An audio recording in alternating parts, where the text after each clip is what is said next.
Dès les premières heures de leur installation dans leur fauteuil présidentiel et de chef du gouvernement, Assimi et Choguel ont laissé entrevoir les signaux d'un véritable changement à travers leurs actions. Chacun mouille le maillot gouvernemental qu'il porte pour la refondation du Mali. Le bienfait n'est jamais perdu. C'est pourquoi le duo Assimi-Choguel ne ménage aucun effort pour la refondation du Mali. Et cela, à travers les actions notables. Le président de la transition Assimi Goïta, lors de son investiture, a promis de réduire le train de vie de l'État.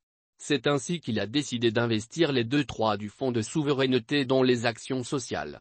Une initiative appréciée par la société civile.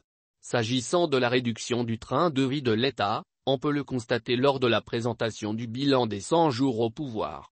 Le ministère de l'économie et des finances a réalisé des économies dans le budget 2021 de l'ordre de 100,999 milliards de CFA. Ce duo Assimi-Choguel, bâtisseur de la nation, installe la panique au sein de la classe politique aujourd'hui à travers leur engagement patriotique.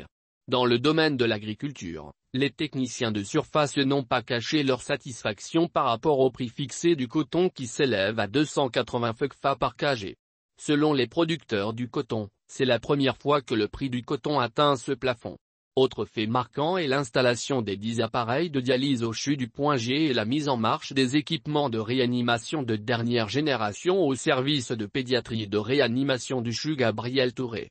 En plus de cela, les dispositions sécuritaires sont au cœur de leur vaste chantier, notamment la remise des clés de 4 avions de chasse par le président Goïta, ce vendredi 26 novembre 2021, sans oublier la lutte implacable engagée contre la corruption et l'impunité. En dehors de ces actions posées, il travaille dans le sens de la réconciliation. C'est ce qui explique le décalage des assises nationales de la refondation qui devrait démarrer ce lundi 22 novembre 2021 pour une date ultérieure afin de rassembler tous les fils et filles de la nation. Comparativement au régime clientéliste d'Alpha Oumar Konaré, d'Atedibk, Assimi et Choguel gagnent jour après jour la légitimité et la confiance du peuple malien. C'est pourquoi la panique s'installe au sein de la classe politique organisée en fronde. Un adage dit, celui qui fait ce que son père n'a pas fait, verra ce que son père n'a pas vu. La classe politique malienne observe aujourd'hui ce qu'elle aurait pu faire mais ne l'a pas fait. Par conséquent, la responsabilité de la situation actuelle repose sur elle. Donc la nécessité impose à tous de se retrouver autour d'un même idéal pour répondre aux défis auxquels le pays fait face aujourd'hui. L'heure n'est plus opportune pour faire des accusations gratuites ou viser les intérêts privés. Tout est vain lorsqu'il n'y a pas une union sacrée.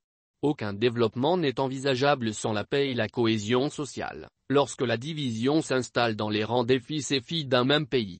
Un autre adage dit, il n'est jamais trop tard pour bien faire. Que classe politique reconnaisse sa défaite et accepte d'accompagner ce duo Assimi-Choguel pour qu'on puisse arriver à l'objectif qui est la stabilité sur toute l'étendue du territoire national. Les Maliens ont souffert à cause de la mauvaise gouvernance de ces 3 décennies. À la mauvaise gouvernance s'ajoute la crise sécuritaire.